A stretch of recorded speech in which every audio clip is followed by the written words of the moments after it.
Maybe. What is going on, everybody? Welcome to another episode of C2C Live. I'm having all kinds of issues now. This is going to be a fun episode because Chris might have to. Are they in trouble with their recent coaching search here? We will be talking about the first round of the playoffs as well and what happened there. We will also dive into a little bit more of the transfer portal. A couple other names have entered. We're talking about all that live here on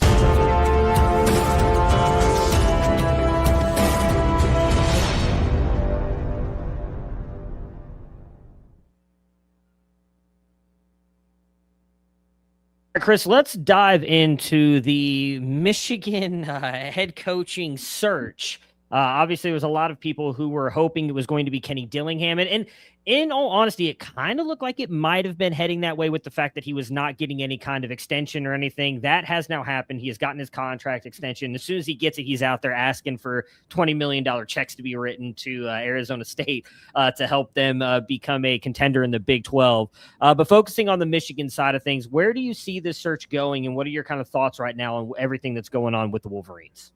Well, what an interesting little Dillingham situation. It felt like Michigan could have got him if they wanted him, which I don't know. I completely question everything they do if they didn't really want him, because that felt like to all of us like a slam dunk hire.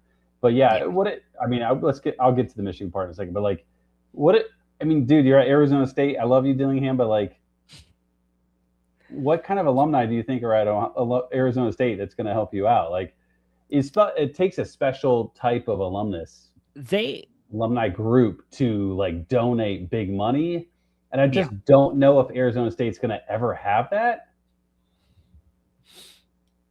So I mean, was it Phil Mickelson? I think is one, right? But he's going through something right now. I mean, he's been going through something. He's not a very good gambler.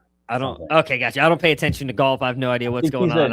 I've seen the jokes. Degenerate gambler is what I think he is. Don't hold me to it.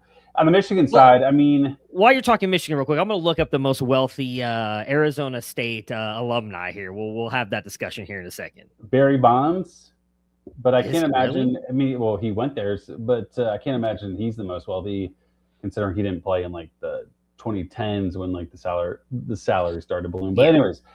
The Michigan side's interesting. I mean, it feels like Jeff Brom is the guy that's like in the lead, but I think there's two schools of thought at this point. Do you just do like a bridge year where you just get a head coach, Biff Poggi, and just let it ride for a year and then go into the next cycle?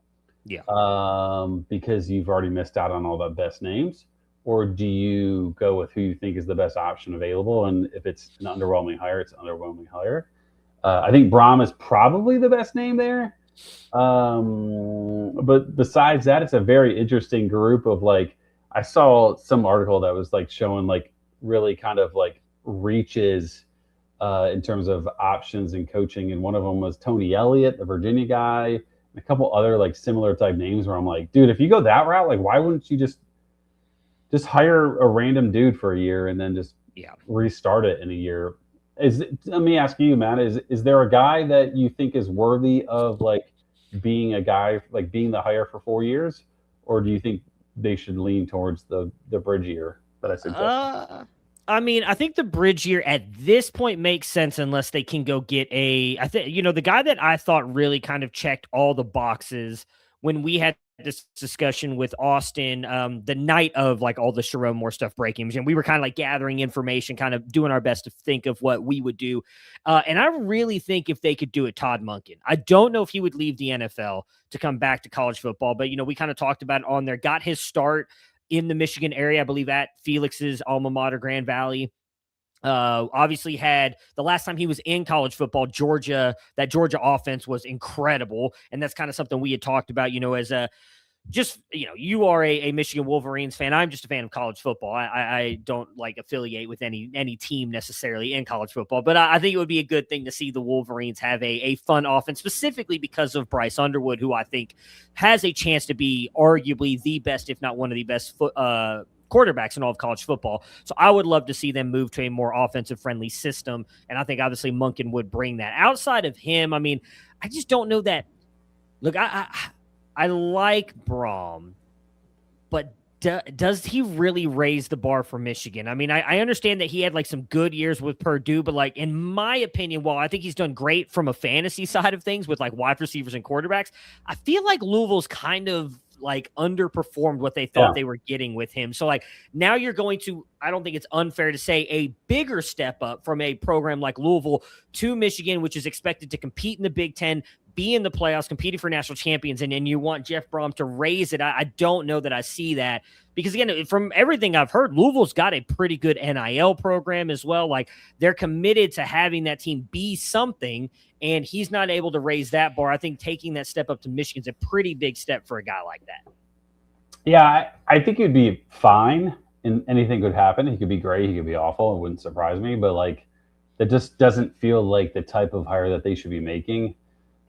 Jason, I mean, Todd Monken for sure, I would agree is like a guy that would be awesome. I just, they haven't mentioned his name once. And so if that's the case by now, I feel like it's almost like we are just thinking of something that's probably not really all that possible.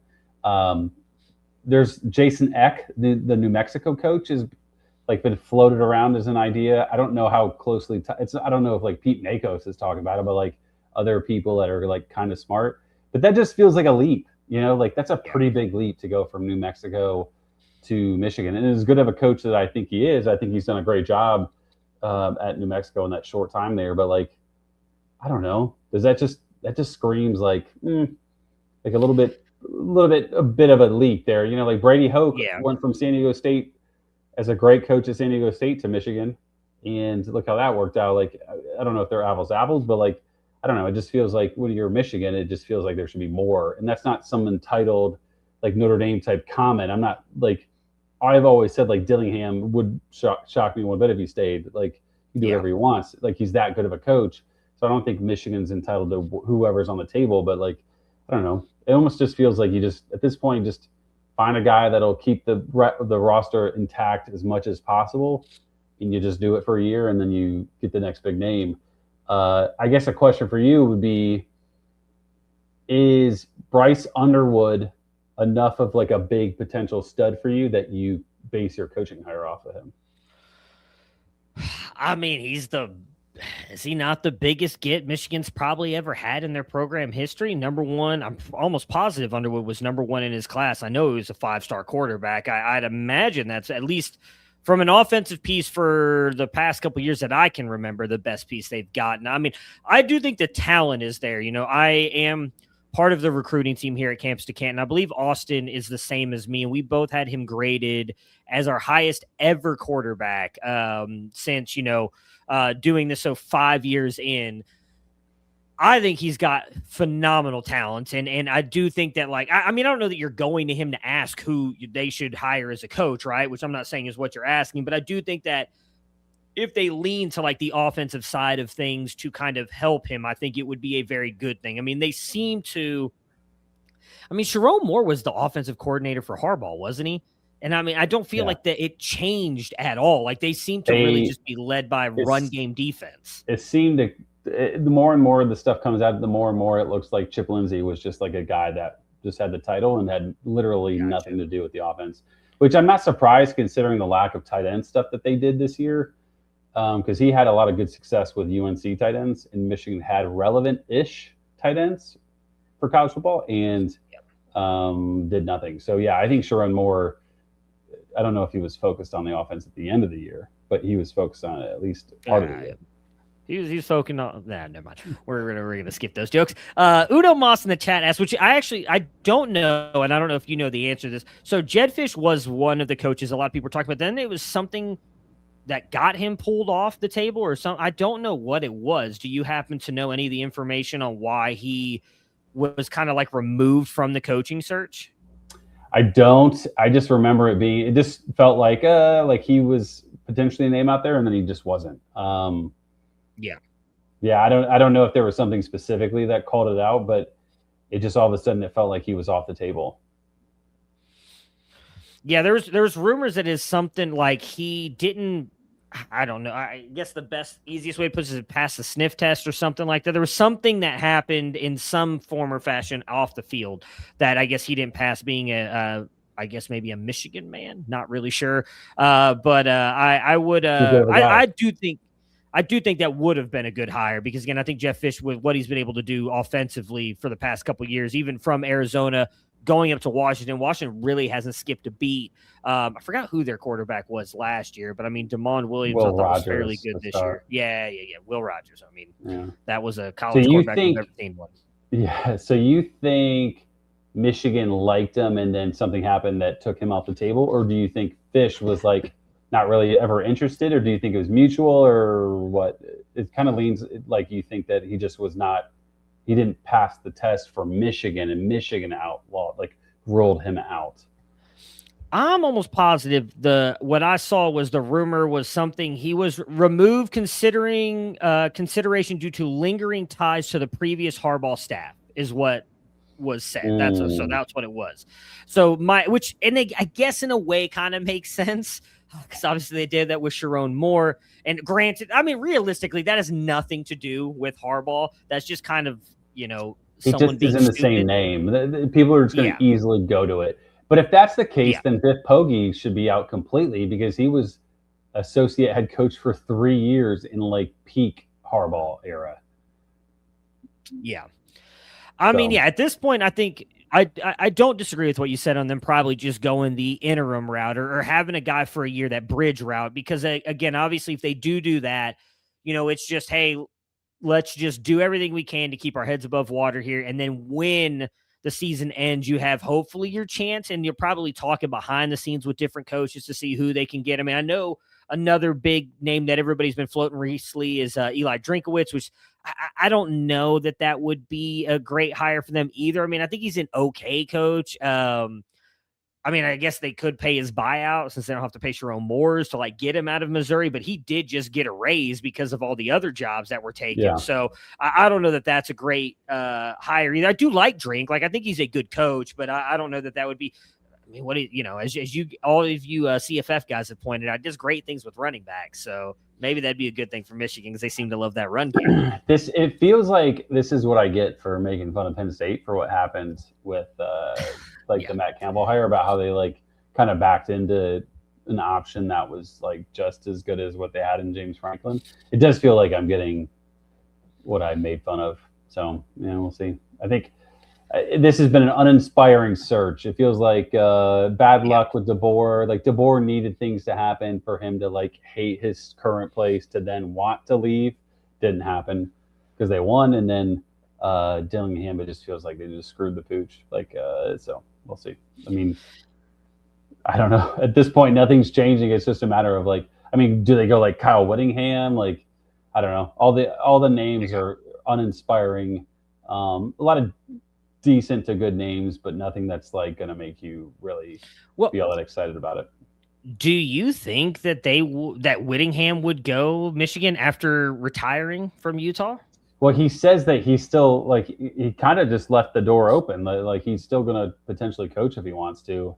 It came out like he was retiring, and then I think it kind of came out like, no, it wasn't a retirement. It was like I'm done here type of thing. So I don't know what he might be one of those types that like sits out a year and like sits on a lake and just enjoys himself, and then positions himself the next job that is more suited for whatever he wants, like what he's looking for. The funny thing is he's right up Michigan's alley with what they've had recently with the defense first kind of mindset right there. I think he would work out well there for them. Well, it's a good question of what do they do, Michigan? Yep. We've talked about it. Like, do you go the opposite route where it's like this failed, let's go somewhere else? I don't know. Like Sherman Moore is a different story because of how it all ended. Yeah. But he's definitely a run first defense, and Whittingham was kind of the same thing. Like run first defense, a little bit of QB run game, but really just more focus on not screwing up type stuff, not losing the game in some areas. Yeah, it'll be interesting to watch to see what happens. Not just obviously because they are, I think, easy to say a blue blood program here in college football. But again, my eyes more just kind of watching to see what happens with Underwood, because that is my fear for him as well. Is wasn't a great year this year. I thought that he played well at times, but if they bring in, or even if they go with like a Biff Poggi and it doesn't work out and they kind of like hinder his development in any kind of way, like what that means for his possible future. Because again, I think he's a very talented quarterback. So it's definitely something to watch on that side of things for him as well. The problem with Biff Poggi, and we can wrap this up, the problem with Biff Poggi is that you're not hiring like a great offensive coordinator off of that, because no great offensive coordinators are volunteering for a bridge year where there's no guarantee. And because of that, why would Bryce Underwood stay for like maybe an average offensive coordinator? You know, like you need to show him a hire that's going to make him feel inspired and excited about the offense, and then an offensive coordinator that he feels like aligns with his skill set or maybe how he wants to develop. And that's more Jeff Brom is probably the reason why he's so enticing, because he does probably inspire him from an offensive quarterback development standpoint. Otherwise, every other option feels like Underwood's as good as gone, which at this point, you know, I don't even blame. Like, I can't get mad at guys for it. Go do whatever you got to do type of thing. So a couple, we'll stick with the quarterback position. Big name quarterbacks have entered the portal, or I guess technically haven't entered. They've announced their intention to enter the transfer portal, since the portal does not technically open up until January 2nd. USF's Byron Brown has entered. Do you think that is just to straight on follow? Oh God, why did I forget the coach's name now all of a sudden? My goodness. Golesh to Auburn. Not necessarily. I mean, I think he's probably the betting favorite there, because I think if you're Byron Brown, you're thinking SEC. Like, I don't think you would ever – you want to go – if you're Byron Brown, who's this very productive college quarterback, a ton of experience, like you're thinking highest of highest with a paycheck, which he can command from a lot of schools. You're not really doing that in the Big Ten. I don't really think Big Ten fits that. They do fit the money probably. They don't fit the potential production type of standpoint, and I think SEC does. So, like, I think any of your SEC openings would make a ton of sense. Auburn, Arkansas, like, I don't want to say Kentucky, but like Kentucky in theory, like those SEC openings with like potentially cool, fun offensive minds. And so I think naturally Golesh makes a ton of sense. And then from like a money standpoint, Auburn has paid up for players. And they could lose a bunch of receivers that would free up potentially money to make sure that they could get them. Another quarterback that is rumored to be following his head coach is Rocco Becht, who has entered the transfer portal. I mean, I don't know. Like, if I'm a Penn State fan, I don't know that gets me all excited. Granted, they've not had great quarterback play, even from, you know, a five-star Drew Allar over the past couple of years. But I don't know that Rocco Becht coming to be the quarterback of the Nittany Lions, rumors is something that gets me excited. I will say I listened to Campus Life this morning, and their schedule, Colin talked it, this schedule is so soft. I'm kind of, if I was a Penn State fan, I'd kind of be excited about it just because of the fact that it feels like the floor is so high with him at quarterback. You feel like, I think he was battling injuries all season. It comes out maybe at the end of the year type of thing. And if he's healthy, he's a very productive, good college quarterback. And that schedule is awful. Like, it's so easy that you almost feel locked in for 10 wins. And if that's the case, like, I'm pretty excited from a Penn State fan. You know, I think Austin made a lot of good points about Gronkmeyer and like how there's potentially some upside there. And like, is he that much worse than Rocco Becht? And also the fact the schedule is so easy, maybe you can get away with it a little bit. But I could see why people want and like Becht. I see both angles of it, but if I'm Penn State and I get Becht, I'm probably pretty happy. JWH2541. That's actually a very interesting question. What about Florida for Byron Brown? Stays in state in the SEC with Lagway gone. Obviously, gosh, I keep forgetting everybody's name right now. Who's John Summerall, who's the new head coach of Florida, just hired Buster Faulkner as his offensive coordinator. Who obviously knows how to use running quarterbacks. He did that at Georgia Tech with Haynes King. Haynes King was very good, not even from just a fantasy perspective, but also from a college football perspective. I think not unfair to say Byron Brown's probably a better passer than what we saw out of Haynes King. Also a very good rusher. It feels like it could be an interesting fit because of Faulkner, but I don't know. I think the betting odds would be he's following his head coach Go Less. What do you think about Byron Brown going to Florida? That feels like a good fit. I mean, if you look at Haynes King and Byron Brown, they're like exactly identical except for one thing. Yeah. Byron Brown is left-handed. Which is? He's left-handed. And so okay. That's not what I thought you were gonna... If Austin was here, we know which way he would be going. He would not have brought. I have no idea what you're talking about. That's not my thing. That's not me or bowling with my besties thing. So yeah, I think honestly, the Buster Faulkner thing is really intriguing to me as a CFF player and as a CFP fan. There's two options that make so much sense from both angles that would be very productive, very positive in both those areas. And so we have a shot. I think we have a shot at somebody transferring to somewhere that's going to make everybody happy in all facets of what Campus of Canton's about.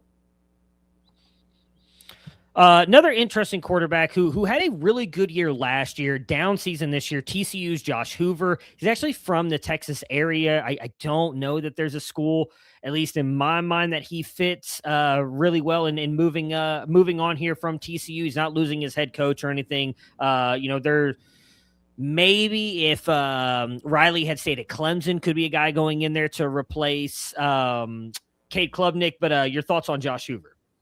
I think Hoover's a good college name. I think he'd be a good ad for pretty much any school. Austin made the comment of like Tennessee. I think Joey Aguilar is trying to get another year because I think he had a JUCO year before App State, and JUCO, as far as I'm aware, is like Fugazi. It's like this like figment of our imagination. It doesn't count anymore, I guess, which would have been fun when I was in school, whatever. Could change things. Not salty. So yeah, I think Tennessee would make a ton of sense. But like Josh Hoover to me is a name that if you wanted to link any SEC Big 10 type, especially Big 12 type team to, like it would make a ton of sense. Like I think he would put you on the map for potentially 10 wins. Like if you went to Penn State, I would be like, yeah, they're going to win 10 games. Like they're going to win 10 games. Like he's a good quarterback. He's got a ton of experience. He's a little bit of a gunslinger, but if you reel him in a little bit, he would do what you need him to do. Yeah. I'll be very intrigued to see where Hoover goes. I agree with you. I mean, if he goes Penn State, Tennessee actually would be a good fit. They just had Merklinger enter the portal for them as well. So I think they've only got forgot what his name is, but they only have the one quarterback. If Aguilar cannot get the waiver, which I would be, I mean, I guess they hand them out to everybody nowadays. So I don't know. Maybe he will be able to get it. Two other interesting ones that I want to touch on real quick, and there's one running back I want to talk about. Bryce Baker enters the portal from North Carolina, who I know Austin was a big fan of. I was actually hoping to ask Austin what he thought because he's from the area, like very, very close. Really good quarterback in last year's class, a guy that we really, really liked. Any thoughts on Bryce Baker and where he could possibly go? I don't know a ton about him. I know that I've listened to the different shows on the network, and there's a lot of positive movement towards him. A lot of surprise that he didn't get really any snaps this year for whatever reason, which is interesting. Yeah. It does make you wonder, is it for a reason? Like he stinks, or is UNC just a dumpster fire, a bunch of idiots in college football? I mean, honestly, both of them are possible. They just hired Bobby Petrino as their offensive coordinator, so like anything is possible at this moment for UNC and what really went on there. If I'm a school that wants a young, promising quarterback and maybe wants to pay a little bit less than the rest, like of options, I think he's certainly a good option to go after. Like, would you want him or Matt Zollers? Like, Zollers has had some very tough matchups. Yeah. He looked decent enough. He's got a good bowl game here to really kind of impress and show us a little bit here with the better matchup. But like, it's kind of like a situation where you haven't seen anything from Baker. You have seen some from Zollers. You haven't been super impressed, but not like you don't hate it. Like, which one would you pick? Well, if Austin was on the show, he would tell you Bryce Baker. I had Zollers graded higher. I'm a big Zollers fan. Who's I was going to bring up Bo Prabula entering the portal as well. To me, signifies that Zollers, I guess they could go into the portal and grab somebody, but maybe Zollers did enough to lock up this job. I would have questioned that. I did not think that Zollers was was great, but I do think he has a lot of talent. It'll be interesting to see what Missouri does. You know, Uno Mas is saying in the chat they have to go get a proven starter. You're probably not wrong. I just don't know who they go get. I mean, unless it's because sure, I guess you could go get a maybe Rayola. I mean, there's definitely some interesting names in the portal. I'll be curious to see if they go get one of those guys. But I mean, I had Zollers graded very high last year. He was a player that I really liked and think he's got a lot of upside. And again, I don't think he should have even played this season. For those of you who don't know, was coming off a really bad leg injury. I believe he broke his leg. It wasn't even like a torn ACL, and it was late in his senior season as well. So I was kind of surprised he even got onto the field and played this year. So I'm a big fan of Zollers. I think he's got a lot of upside. So who do you think is the Missouri quarterback week 1? Is it Zollers? I think so. I mean, I'm trying to think of who's in the portal. I mean, sure, I'd probably take Rayola over him. Thorsby, Lagway. I'm not the big fan of Rocco Beck, so probably not even Beck. But after that, again, Bryce Baker, I do think is a very, very talented quarterback. We've seen nothing of him, but I also had Zollers graded over him. I just don't know who else you go get. I mean, they kind of went the route of good athlete, not great passer, and Bo Pribula last year, and I think that cost them at times. Zollers, I think, actually is a very he does struggle with his accuracy, but a much stronger arm than Pribula, and he's also not a zero as a runner. I don't know who else you'd go get outside those top guys. And is Dylan Rayola or Brendan Sorsby going to come to Missouri? I don't think so. I'd imagine they're going somewhere else. Yeah, it's kind of an interesting spot. I think there's a ton of names out there. If I'm Missouri, I let Bo loose, which they did. I don't know. Maybe Bo said, screw it, I'm out. Or maybe they said, hey, Bo, we're going to give you $100K. See you later if you don't want it type of thing. Kind of lowballed them. Knowing that there's a ton of names out there.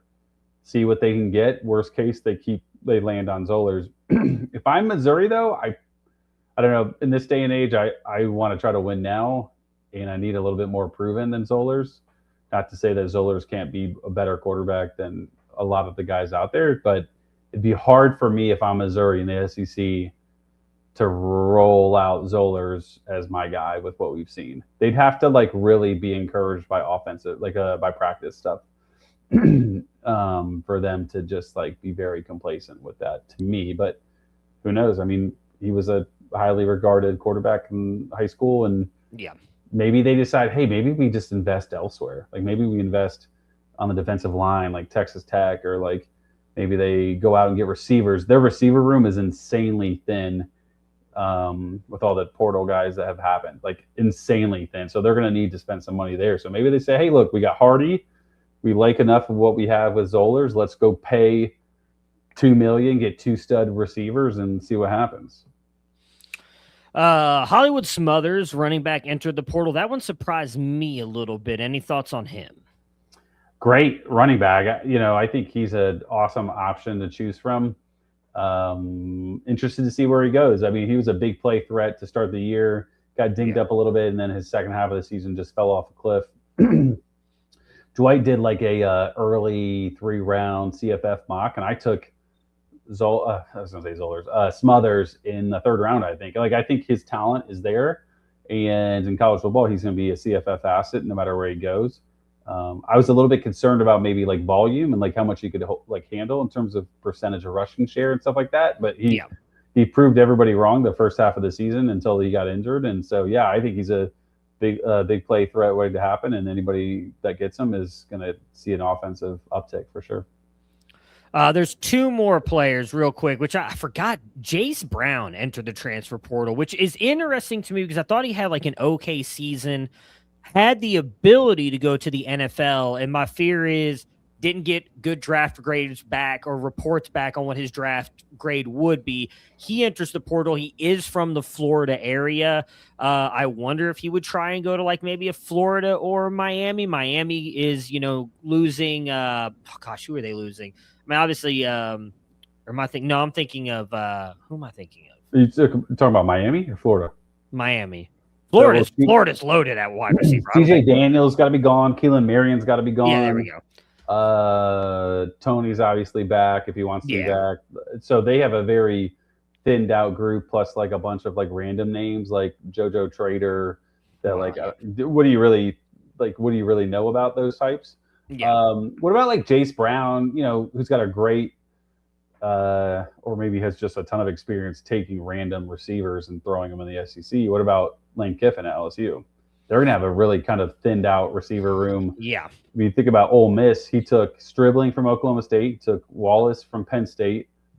He took, I think, Deuce Alexander. Was he at Wake Forest? Where was Duke Alexander? They've got a bunch of different names that have then got hodgepodge together on the roster, and it turned out very well for him. So I think that could be a potential. He was at Wake Forest. That could be a potential landing spot. Yeah, I mean, obviously LSU is wide open with who they're losing. I wouldn't hate it, I guess, if he went there. They got to figure out the quarterback situation as well. That'll be interesting to see what they end up doing. Will it be Trinidad, or will he go into the portal and grab somebody else? I wouldn't hate. My goodness, LSU for Jace Brown. I think you could easily step in there and be the wide receiver one. I was just looking at if he wanted to go home, go into like a Miami or maybe a Florida State. Because in Florida, Miami, I think Florida's wide receiver depth chart is pretty loaded. I don't think that he would kind of step in there and be guaranteed anything.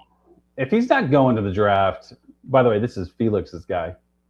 You can't stop tweeting about him. If he's not going to the draft, I would imagine he's going somewhere that he could make some good money, because he had a really good spot with Kansas State. I think he could get production there with Avery Johnson returning in that offense type of thing in the Big 12. So Miami makes a lot of sense. Like, what about Florida State? They're going to lose Deuce Robinson. Yeah, there's nothing. There's nothing outside of Robinson. Yeah, there's nothing there, right? So there's the option there if Florida home type thing. So I think there's options out there that make a ton of sense. And I think there's enough hype around them NFL draft wise that your big pedigree colleges will pay up for somebody that hasn't necessarily had insane seasons. Yeah. Last player on the transfer portal I want to talk about. And he hasn't done much, but I also wonder if this is a concern for this team as well. DeAndre Moore leaving Texas, entering the transfer portal.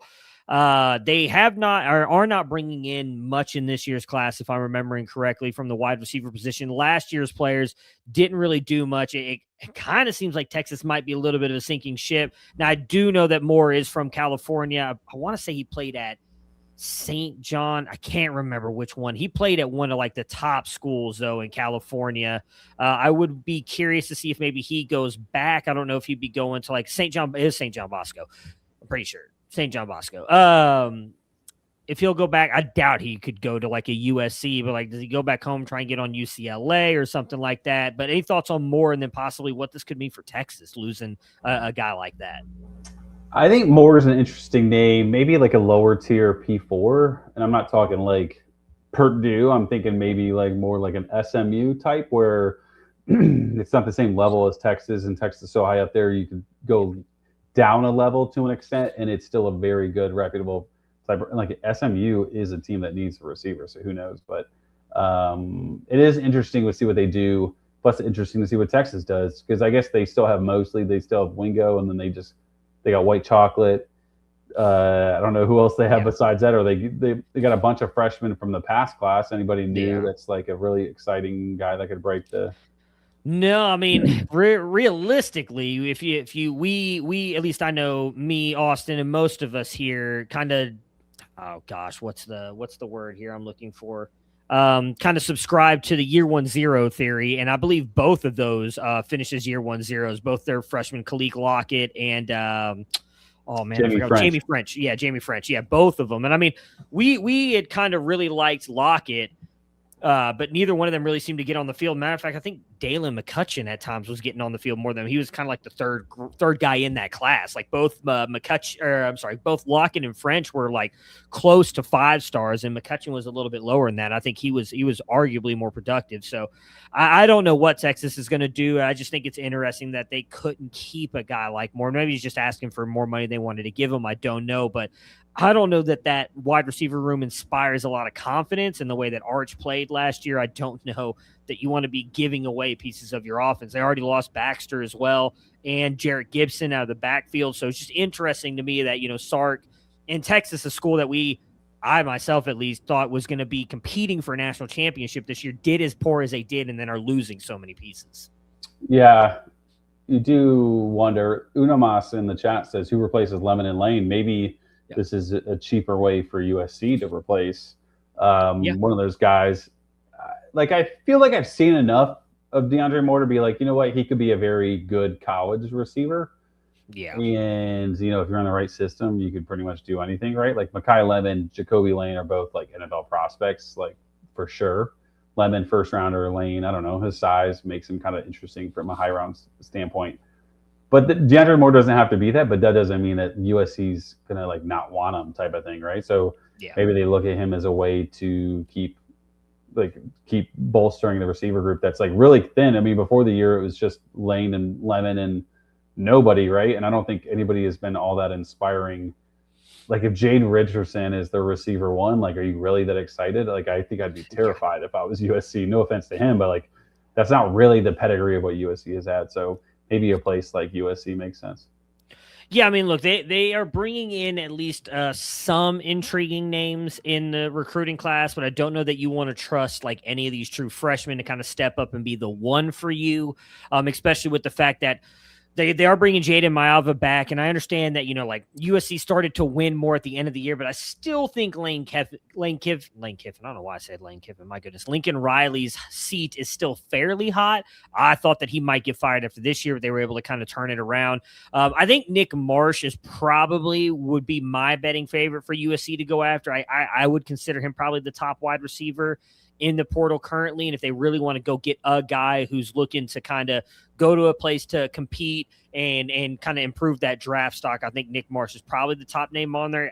That would be who I would target as USC. And I think he's actually from the Michigan area. That's why I was kind of, I think, a surprise that he entered the portal from Michigan State, but with all the changes and everything there, I guess it makes some sense. Here's one really quickly, receiver-wise. You see Malcolm Simmons. It looks like the early names on him are Kentucky and Arkansas.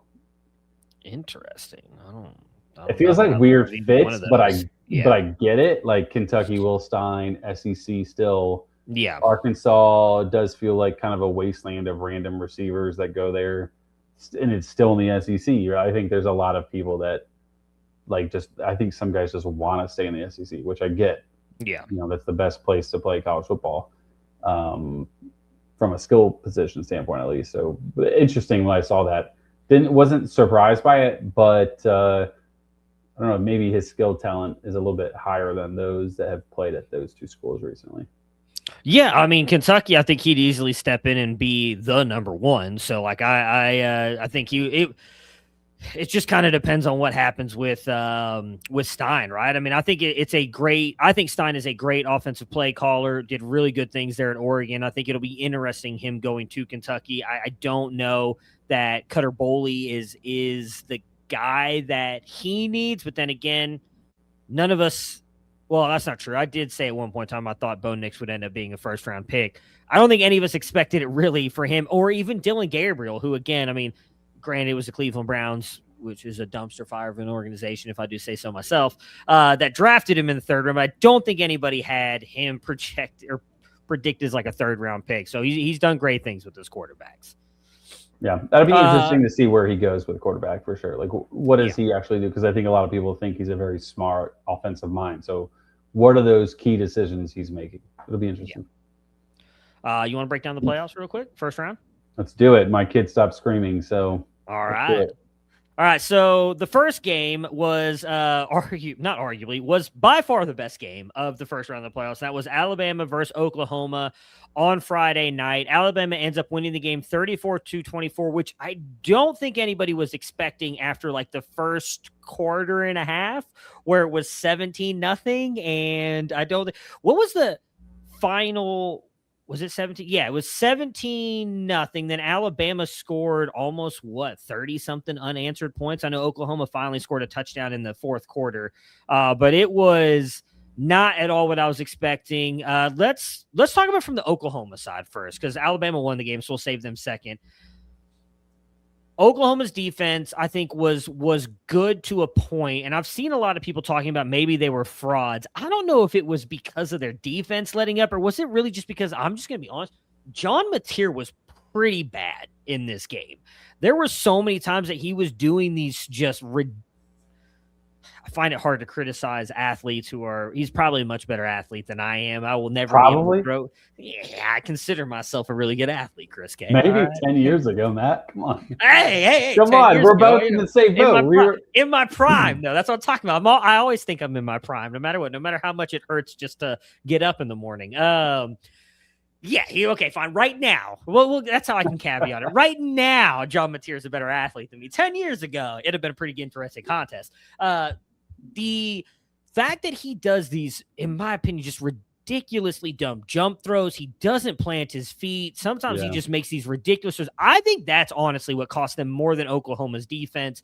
Now, they did have a couple big drop passes in this game as well on the Oklahoma side, as well as the Alabama side. But what kind of were your overall takeaways here from the Sooners in again, the second time in the playoff era that they have blown a 17-point lead to an SEC school and lost the game? Last time was Georgia with Baker Mayfield, for those of you who don't know.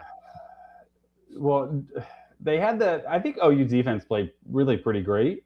Yeah. The problem was you threw a pick six, and then you had that weird punt play that all of a sudden, like the Alabama's got the ball on the 20 or whatever, right? And then they did a great job getting them to 4th and 2, and they score. Lacier Brooks scores on the play. So then it really, to make it 17-7. So it felt like they really played pretty great, but you just got some bad luck, and the score is really not a true indicator of how they played.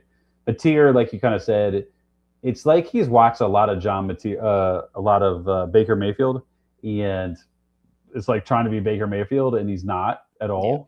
He's like a really poor man's version of it, and it hurt him. His accuracy on some of these passes was really pretty bad. He had that one decision where he threw it down the field 30, 40 yards to a wide open guy, and I get it.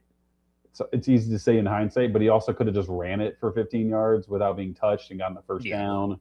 And I think that was like 17-0, 17-7. So it did feel like Mateer was a little bit of the issue, or at least a strong enough part of the issue.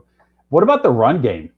Oh, it was god-awful. It's awful. I mean, yeah. Mateer, 19 for 15. Torrey Blaylock, 11 for 36. Xavier Robinson, 3 for 4. Like, that's really, really pretty bad. And in the playoffs, Bama's got a good defense. I wouldn't call them stellar or incredible, but like, you got to do more than that. Like, as much as Mateer made a lot of bad plays and bad throws, like, give him a little bit of help. Like, he had to do everything on his own. You could maybe give him a little bit of grace for that. Yeah, I mean, I will give him some slack for that, and that he was having to do everything for the offense. It'll be interesting to see if they go to the portal to try and get a running back. I feel like Oklahoma's run game has been kind of poor over the past couple years, probably since Ramondre Stevenson, probably the last best running back they've had for quite a couple of years now. I mean, I know they had Sawchuk. Who was the other guy that he ended up leaving? Tawi Walker wasn't that good, though. He ended up leaving and going to Wisconsin. Like, it might have been Stevenson's probably the last best running back. Like a lot of random names. I can't really remember who was there. I'm going to look real quick out of curiosity. But yes, Sawchuk. Marcus Major. Oh, yeah, I forgot about Marcus Major. Hollywood Smothers. Oh, I did not. I forgot all about Hollywood Smothers. Wow.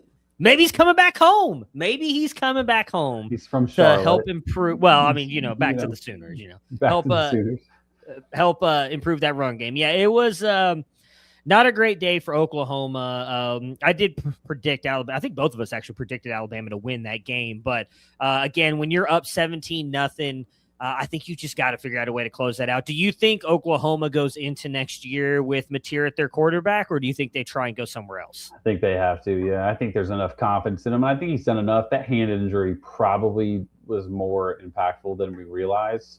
Yeah. And so, I think, honestly, all things considered, I think they'd be crazy to kind of cut bait and go with a new guy unless, like, somebody incredible falls into their lap, which is not going to happen. I think they'd be smart to stick with Mateer. Second year of a system makes it, well, Arbuckle was there with them, so third year, but like second year in the SEC, I think it'd make a ton of sense to just stick with them, get a run game. Nate made a great comment in the C2C Slack about how their offensive line is going to return 4 to 5 guys with like maybe a fifth guy being an impactful transfer or something like that. Like, I think that's a better route build around Mateer rather than replace him and then try to figure out elsewhere.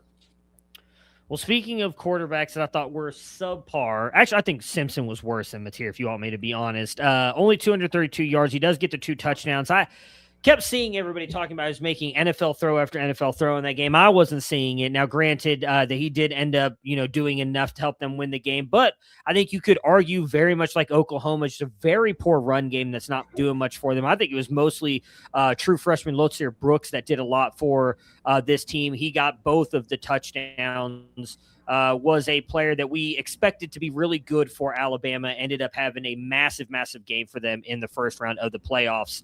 What are your thoughts about Simpson? I guess same question. Alabama roll into next season with Ty Simpson as their quarterback? Do you think that's even? I think he goes pro, right? I think it would make a ton of sense for him. They're going to get – who do they play in the second round? I forgot. Indiana. They're going to lose. That defensive line. I think he'll go. I think the QB class is pretty weak. I think he'll go. So I think they'll have a new quarterback by default. But I was not really all that inspired. I think he started off really hot in the season. People really liked him, and then we'll see what happens. But I think he fits the mold of what a lot of – the only thing he doesn't have is experience, but I think he has a lot of, like, other stuff that teams will like. So I think they'll have to replace him. From an offensive standpoint, what a weird year. I mean, Ryan Williams pretty much did nothing all year. I was going to ask, Like, are you worried about that? Like, that's it. I don't know. Let's be honest. He's only been good for 6 games in his entire career. Like, he had massive weeks last year, but it wasn't the full season. And I feel like this year he's not been good at all. He's been off the field a ton too. It's not like he got replaced routinely for Horton and Jeremy would be the 2 guys, or they'd throw in like Brooks even towards the end there. That would be the more alarming thing towards like his outlook and his potential, is the fact that he got replaced for snaps. Like, he was the clear non-receiver one, and his snap count kept dropping. And they made a bunch of random comments, Kirk and Fowler and all those guys, about like kind of like not off the field stuff, but like not on the field. Like, he's kind of just not doing things the way that Bama wants him to, which, I mean, that's with DeBoer. Like, I'd imagine, what about like Saban? Like, Saban is as crazy as they come. So if DeBoer's not a fan, then like he's not even living up anywhere near the Saban. Yeah, it'll be interesting to see what happens with Williams. I mean, I do want to cut him some slack. He did reclassify up. This should have been his freshman season in college football. So, and he's had some incredible plays at what was it? They didn't make the playoffs last year. What game was that where he made that catch? Was it the SEC championship game? Georgia game. The regular season Georgia game. He made that insane catch where he like spun. Yeah. Yeah. I mean, it was. I mean, the talent's there. The talent is there. We just got to get it more consistently. Probably a game most people expected to be good was kind of a poop fest here. Was Miami beating Texas A&M 10-3. I know the weather was a part of it. I mean, I don't really have much to say on this game. I thought both quarterbacks were not good. Fletcher had a couple big runs for Miami here to kind of help give them the win. Obviously, true freshman Malachi Toney had an impressive day.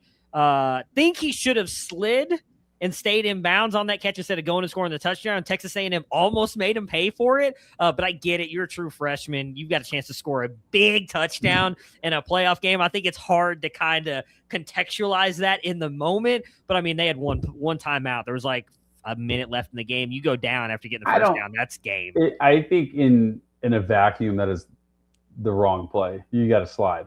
Yeah. The guy it's college. And the college kicker had 3 misses already. That is fair. And well, again, I think the wind was bad. The wind was bad for sure. And I'm not saying he would have missed it, but like the way that defense was playing, like give me the touchdown in the worst case scenario being overtime. Like, I just don't know if I would have. This isn't the NFL where guys make 60-yarders like it's nothing. Like, this is college football with bad wind. Like, anything could happen. Like in NFL, you don't have to worry about snap, hold, all that stuff. Like in college, like you could legitimately have to worry about it. So I don't have a problem with it, but I think in a vacuum, he probably should have just slid. But Yeah. It turned out to be fine. Yeah, this was one of those games that was close, but not as exciting as like a close game should be. Yeah. It was It was more the quarterbacks sloppy. playing poorly than the defense is playing really good. Like And making it like a really good defensive game. Yeah. and it was like nothing stretching the field. Mox and I and some others were talking about it in Slack. Like nothing was downfield. Yeah. They had the one throw deep with Marcel Reed to Craver, and then they didn't really seemingly do it again. Carson Beck never threw it down. Like it just felt like the same blah offense, and they just broke. Miami broke free because of the Mark Fletcher runs. Yeah. Yeah, not really all that exciting a game, even though it's close. The last couple minutes were cool, but otherwise it was kind of a blah game.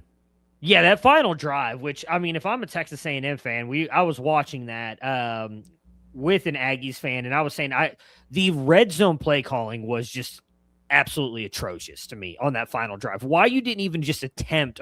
They were dropping everyone back in coverage. Marcel Reed was having a horrible day throwing the ball, and again, I get that like. It was more deep throws because of how bad the wind was, but why not even just try a run? Try some kind of run, even with Marcel Reed, who's a good athlete. I understand he's still dealing with a little bit of an ankle issue, but like just to go 3 straight passes, I thought, and his pick in the end zone was so far behind the wide receiver. So we'll see what happens if the Aggies learn anything. I think they're losing Klein, right? Because he's going to take the Kansas State job. So I guess we'll see what Elko does from the offensive coordinator position, but tough loss for the Aggies, who I think if we're all being honest with ourselves, kind of skated their way into the playoffs with a pretty really weak kind of schedule. losing to the best teams that they played. And I don't know that that's going to happen next year. So it'll be interesting to see what happens for them. Yeah. They kind of did the unconventional Notre Dame. Like kind of the same thing where like Notre Dame's best teams they played, they lost, but then they beat everybody else type of thing. It's kind of the same way, but with like an SEC schedule.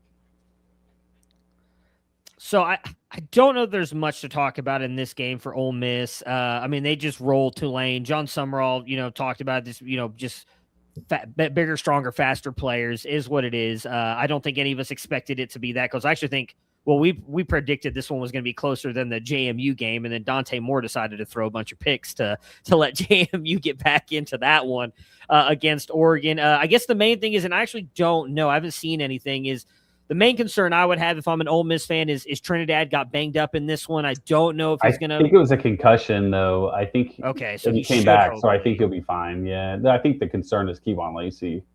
Yeah, he also got banged up in that one as well. We'll see if he's able to come back. I mean, if you get both those guys back, I mean, I think you could argue the Ole Miss Georgia game earlier this year was one of the top 5 games of this season. It was a really fun game, going all the way down. Did it go overtime, or was the final drive? Right, the final drive. I think it was final drive. I think they were down threw by an interception 8 or something. Yeah, that was a great game. And it was some funky weather too.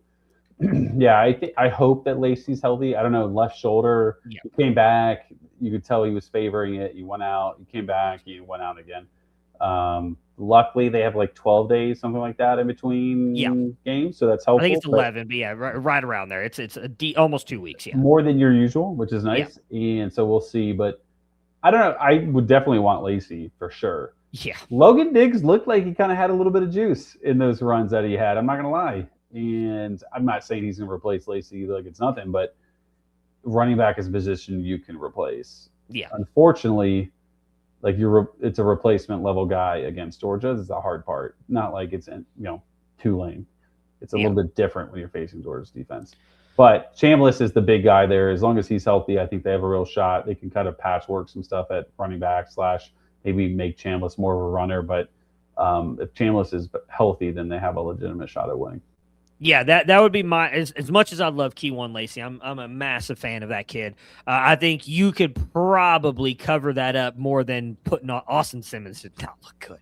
I don't know that I would trust Austin Simmons. Kind of a going tough way for him to come back in. Yeah, it was, but still, like, I mean, I guess if they know ahead of time he's going to get whatever it is, the 10 to 13 days here to get ready for Georgia, but I still think that's a tough spot to throw him in. And like, hey, by the way, now you get Georgia in a winner-go-home game here, so will be also tough, but will be interesting to see. I'm actually trying to pull that up right now when they play. I think they're the night game on New Year's Day. They are, yeah. Ooh, Ohio State's a New Year's Eve game. I still might go to that game. It's here in Jerry World. I'm debating. It's actually funny. Quick story on that. The tickets for that game before the Miami Texas A&M game, when everybody's expecting the Aggies to go, was about $500 a ticket. What are It's they, like dropped 200 down now? 130 once Dude, Miami you won. gotta Everybody was consider like, you gotta consider going to that, man. You're not gonna. I want I know to. you say you're impartial. You don't really care. No, yeah, I'm not a fan You of like any. parody. You can You only like see the parody. O there in the background, but no, I'm just a fan of college football in general. It's just here. It's close to You me. do a good job of it. You do a good job of it. I think you. I mean, obviously you're an Ohio State fan, but like, Yeah. you've always been a little bit more parody, and you like when the college football is just like good. Oh yeah. I mean, I love. I mean, again, I hate like saying this. Any people who like me who are massive Buckeyes fans, just like cover your ears for like 2 seconds or hit the 15-second fast forward button here real quick. Like, I do love it when even teams like Michigan are good. I think it's a great thing. I don't like I don't like the rivalries where one team is winning it for like 5-10 years in a row. I like the back and forth. I love having a lot more parity in college football. I think it's a lot more interesting than seeing Alabama, Georgia, Ohio State win it every single year. Like, I would, as much as I hate to say this, I think I'd kind of like to see Indiana or even Texas Tech possibly like win it. I think that'd be a great thing for college football. It'd be fun. Last game real quick. Oregon, James Madison, 51-34. Again, Oregon was kind of cruising here until Dante Moore did one of his interceptions go as a pick six, or they took it almost back? I don't know. I kind of turned it off once the backup went in. Yeah, I kind of was surprised when I looked like, wait a minute, what is JMU doing here? So yeah, and I was a little surprised too that when they were up that much, that golly, why do I have Dan Lanning? I was thinking Lane Kiffin for some reason.